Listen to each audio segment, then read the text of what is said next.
Well, I have two questions for you. The first one is a clairaudience experience. I have been very interested for a while in being able to tap into my inner infinite intelligence. I know part of it, you need to meditate for this. However, I have problems meditating. There isn't anything that you need to do. There's no process that is required. But what is accomplished before that happens steadily, happens for you, it has happened for you, but before it happens for you steadily, is that you want to accomplish a sort of steady vibrational equivalency with your inner being, which means you begin to feel more and more about more and more things the way your inner being feels about those things. You can't feel a lot of doubt on a regular basis and be in alignment, or discouragement, or fear, or anger, or hatred. You got to be pretty happy.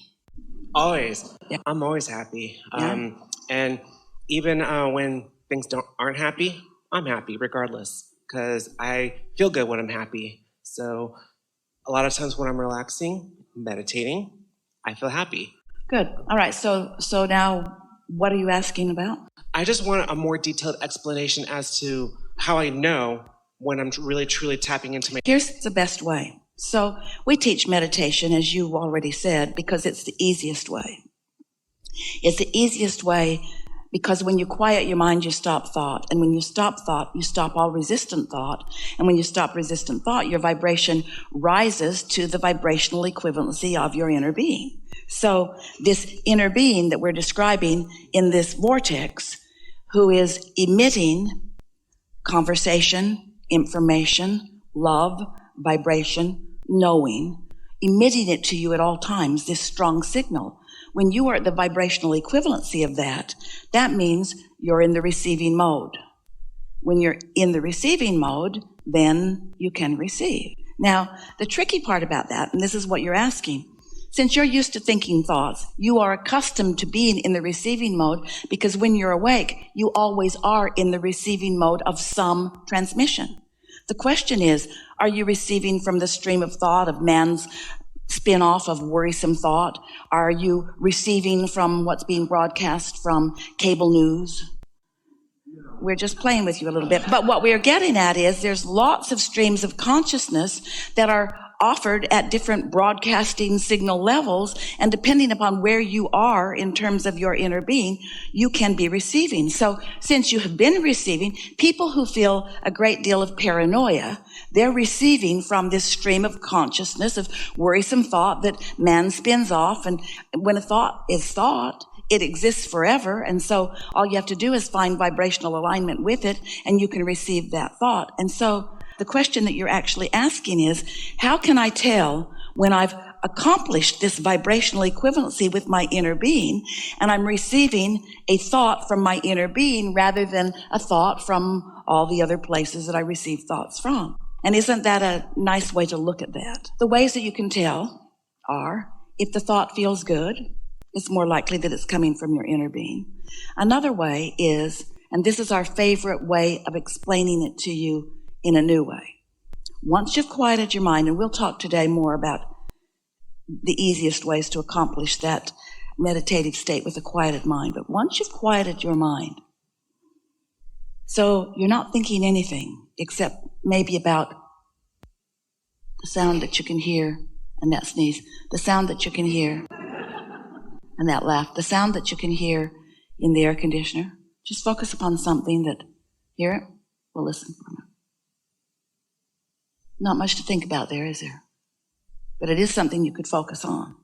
So if you focus on something that you can focus on, that there's not much to think about, and you do it for a little while, 2 or 3 or 4 minutes, your mind quiets. The activity of your mind quiets. The momentum of your thoughts subside. And when that happens, your vibration rises to the equivalency of what your inner being knows. And now, what your inner being is thinking, you will receive. And the thing that's tricky, it's not tricky, but at first you're not so sure. It's translated through your brain, so it feels like your thought. Feels like your terminology, too. And so as it flows to you, it's the the way it feels that is the strongest indicator. And often, and this is the part we like the best, it's a thought that comes to you about something that has been very important to you, but that you have not just been thinking about. So it's like an answer to a question or an idea about something. Sometimes Esther will meditate, and right toward the end, she sets her timer for 17 minutes because she wants to meditate about 15, and she figures it takes her about 2 minutes to get settled into it. And right before the timer goes off, often Esther receives a thought. It's a thought about something she wasn't thinking about, like, maybe I'd like to move some furniture around in my house, which doesn't seem like infinite intelligence speaking to you.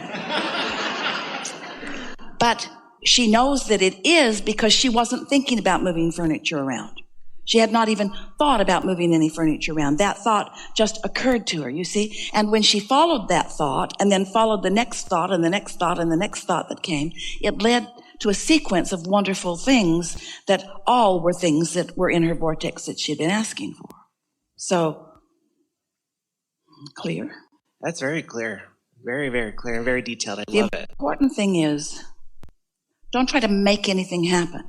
Because when you try to make it happen, you're in the way. You want to let it happen.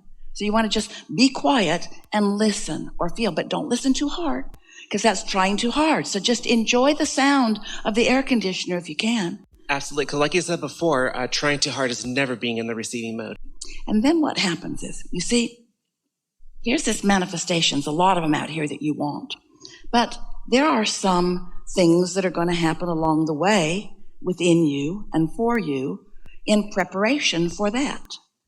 And so you might say that you're ready to be ready, to be ready, to be ready, to be ready, to be ready. And we want you to feel good in every part of that readiness rather than rushing to be all the way over here, because the rushing to be all the way over here is what messes everything up, because that's when you introduce lack and doubt and irritation and impatience to the equation, which doesn't leave you in vibrational equivalency to your inner being, does it?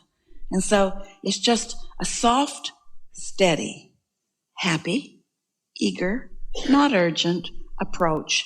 It's a sort of attitude that my inner being knows what I want. The universe is lining it all up for me.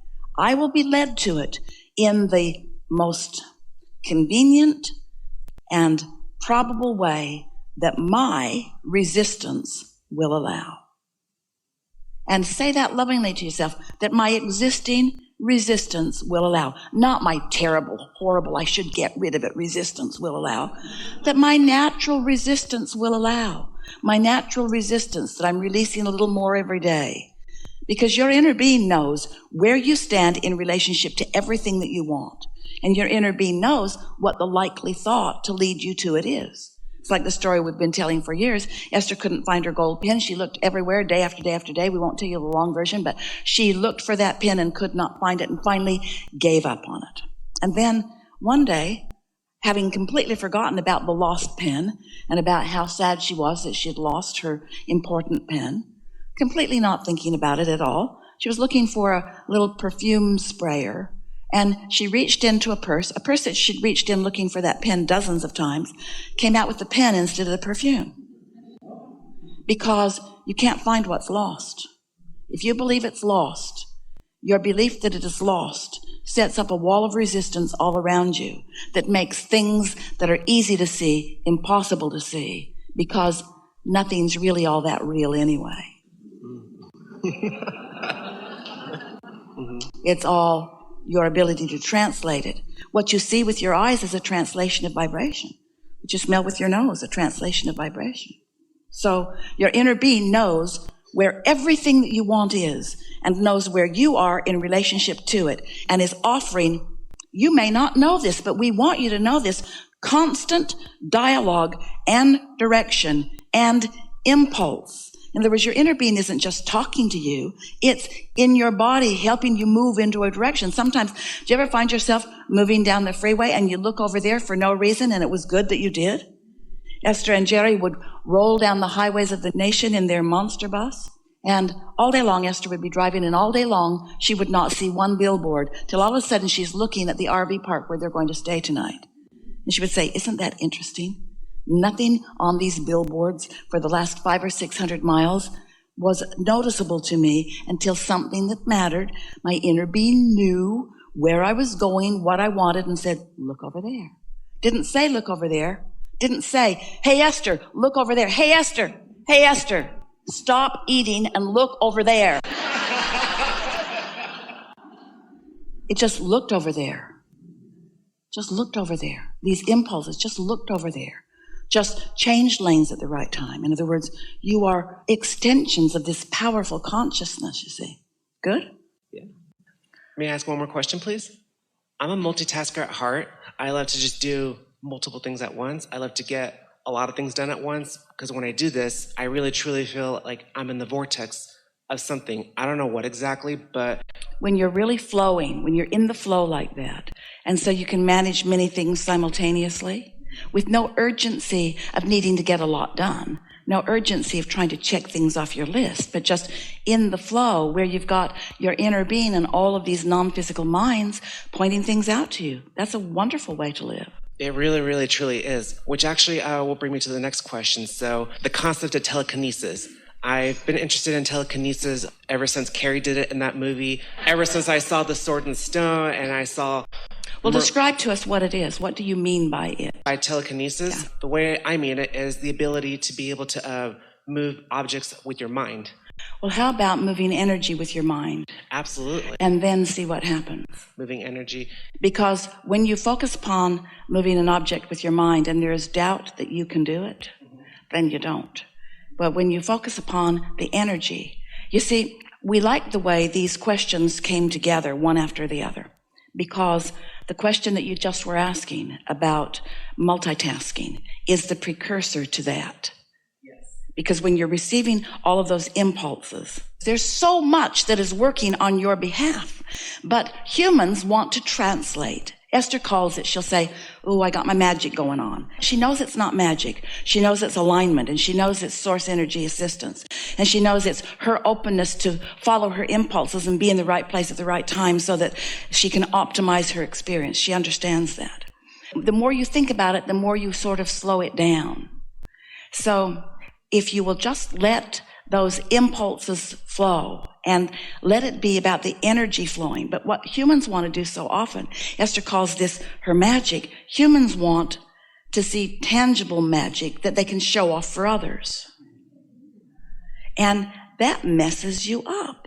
Get ready to be ready, to be ready, to be ready, to be ready, to be ready, to be ready for that. And then all kinds of things will happen. Esther will say to whoever she's with at the time that it happens, the odds of that were slim to none, and yet look what just happened. Because in this vibrational world where you're asking and in alignment, there are no odds. Everything is a sure thing for you.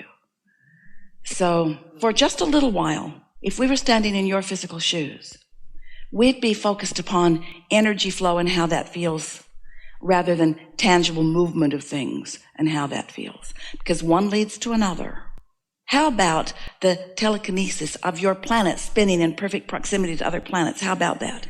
There's a whole lot of stuff going on that you cannot explain in any way other than there's consciousness focused. Yes?